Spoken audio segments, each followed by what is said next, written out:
Hi, hello, this is Vivek. Welcome back to our channel. போன வீடியோவில் நம்ம share market எப்படி ஒரு இன்வெஸ்ட்மெண்ட் டூலாக இருக்குது அப்படிங்கிறத பற்றி பார்த்தோம். இந்த வீடியோவில் ஷேர் மார்க்கெட் எதுக்காக இருக்குது, எப்படி ஒரு காமன் பீப்புளுக்கும் பிஸ்னஸ் பீப்புளுக்கும் யூஸ்ஃபுல்லாக இருக்குது அப்படிங்கிறத பார்ப்போம். வாங்க வீடியோக்குள்ளே போகலாம்.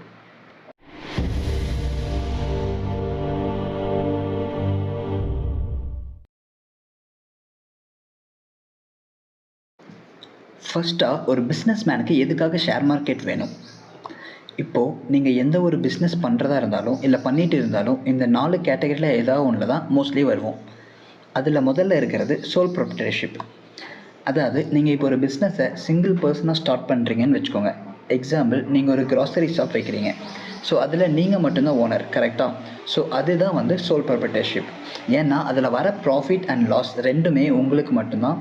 நம்மளை கேள்வி கேட்க யாருமே கிடையாது. தென் லீகலாக ஏதாவது பெருசாக டாக்குமெண்ட்ஸ் ரெடி பண்ணணுமா அப்படின்னா அதுவும் பெருசாக தேவை கிடையாது.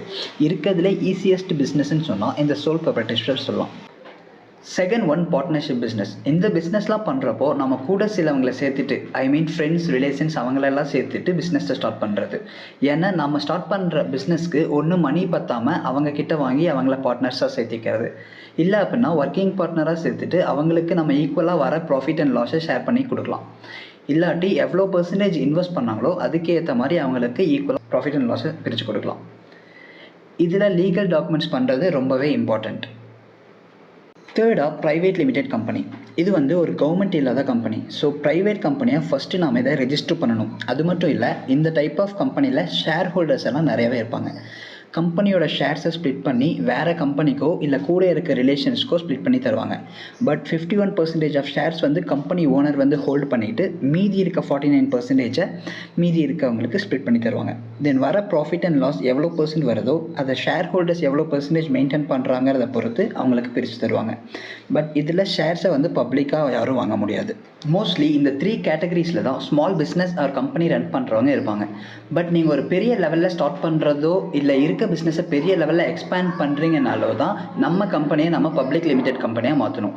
ஏன்னா பெரிய லெவலில் நம்ம பிஸ்னஸ் எக்ஸ்பேண்ட் பண்ணுறதுக்கு நம்மக்கிட்ட மணி இருக்காது. பட் நம்ம பிஸ்னஸ் பிளான் பக்காவாக இருக்கும்.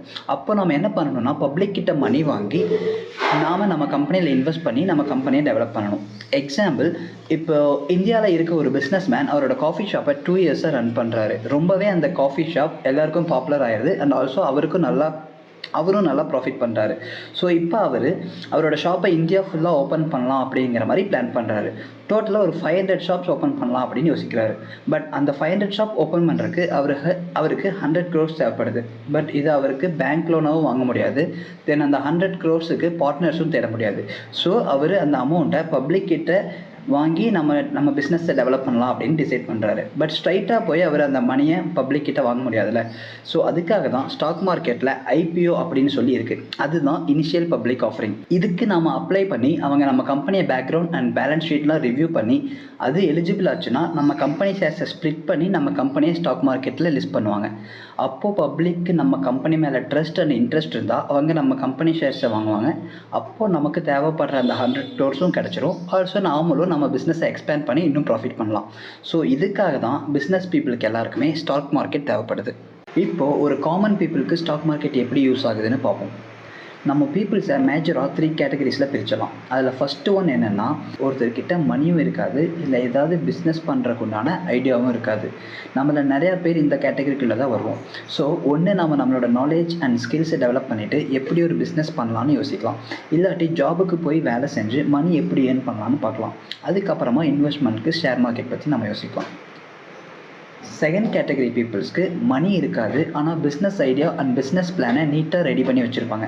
இவங்கெல்லாம் இன்வெஸ்டர்ஸ்க்காக தேடிட்டு இருப்பாங்க. ஸோ இவங்க க்ரௌட் ஃபண்ட் எப்படி கலெக்ட் பண்ணுறதுன்னு பார்க்கலாம். இல்லாட்டி வெஞ்சர் கேபிட்டலிஸ்ட் கிட்டலாம் போய் எப்படி அப்ரோச் பண்ணலான்னு பார்க்கலாம். பிகாஸ் நல்ல ஐடியாஸில் இன்வெஸ்ட் பண்ணுறதுக்கு நிறையா இன்வெஸ்டர்ஸ் இருக்காங்க. தேர்ட் கேட்டகரி ஆஃப் பீப்புள்ஸ்க்கு மணி நிறையா இருக்கும், ஆனால் என்ன மாதிரி பிஸ்னஸ் பண்ணலான்னு ஐடியா இருக்காது. இவங்கெல்லாம் எங்கேயாவது மணி இன்வெஸ்ட் பண்ணால் அதில் ப்ராஃபிட் வருமானு இருக்க கேட்டகரி. அவங்களுக்கு ஷேர் மார்க்கெட் ஒரு நல்ல இன்வெஸ்ட்மெண்ட் இருக்குது. ஏன்னா ஷேர் மார்க்கெட்டில் நிறைய பெரிய கம்பெனிஸ் அண்ட் நல்லா ப்ராஃபிட்டில் ரன் பண்ணுற கம்பெனிஸ் இருக்குது. எக்ஸாம்பிள், TCS, இன்ஃபோசிஸ், ரிலையன்ஸ், இந்த மாதிரி நிறைய கம்பெனிஸ் இருக்குது. ஸோ நல்ல கம்பெனியோட ஷேர்ஸ் வாங்கி வச்சா அவங்க ப்ராஃபிட் பண்ணுற இதில் நமக்கும் நல்ல ஷேரிங் இதில் கிடைக்கும். ஸோ இந்த மாதிரி தான் நம்ம பப்ளிக்கு ஷேர் மார்க்கெட் யூஸ்ஃபுல்லாக இருக்குது. ஓகே. இப்போ பப்ளிக் பீப்புளுக்கு என்ன டவுட் இருக்குன்னா, நான் இன்வெஸ்ட் பண்ணலான்னு முடிவு பண்ணிட்டேன்.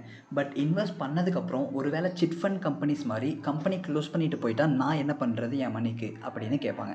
பட் ஷேர் மார்க்கெட்டில் லிஸ்ட் ஆகிற எல்லா கம்பெனியும் மோஸ்ட்லி செக் பண்ணிவிட்டு எல்லாமே டீட்டெயில்ஸ் பார்த்து வெரிஃபை பண்ணி தான் லிஸ்ட் பண்ணுவாங்க.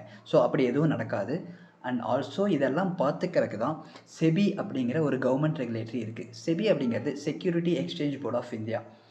ஸோ அதனால் நம்ம எதுவுமே பயப்பட தேவையில்ல. இன்னும் சிலவங்களுக்கு என்ன டவுட் இருக்கும் அப்படின்னா, நானும் பிஸ்னஸ் ஸ்டார்ட் பண்ணலான்னு இருக்கேன். நான் இப்போது ஐபிஓ அப்ளை பண்ண முடியுமா அப்படின்னு. கண்டிப்பாக நீங்களும் அப்ளை பண்ணலாம். ஆனால் ஐபிஓ அப்ளை பண்ணுறக்கு உண்டான சார்ஜ் ரொம்பவே அதிகம். அப்படியே அதை நீங்கள் பண்ணிட்டாலும் நீங்கள் ஒரு நியூ கம்பெனி அப்படின்னா உங்கள் கம்பெனி பற்றி பப்ளிக்கு தெரியாது. ஸோ இன்வெஸ்ட் பண்ண யாரும் வரமாட்டாங்க. பட் அதுவே ஆல்ரெடி பண்ணுற பிஸ்னஸ்னால் பப்ளிக்கு நம்ம ப்ராஃபிட் அண்ட் லாஸ் பற்றிலாம் தெரியும். அதனால் அவங்களுக்கு ஜட்ஜ் பண்ணி நம்ம கம்பெனியில் இன்வெஸ்ட் பண்ணுறக்கு ரொம்ப யூஸ்ஃபுல்லாக இருக்கும். ஸோ இப்படி தான் நம்ம ஷேர் மார்க்கெட் ஒர்க் ஆகிட்டுருக்கு. ஸோ இந்த வீடியோ பிடிச்சிருந்தா லைக் பண்ணுங்கள். உங்கள் ஃப்ரெண்ட்ஸ் யாராவது ஷேர் மார்க்கெட் பற்றி லேர்ன் பண்ணணும்னு நினைக்கிறாங்கன்னா அவங்களுக்கு கண்டிப்பாக ஷேர் பண்ணுங்கள். தென் மறக்காமல் சப்ஸ்கிரைப் பண்ணுங்கள். தேங்க்யூ ஃபார் வாட்சிங் திஸ் வீடியோ.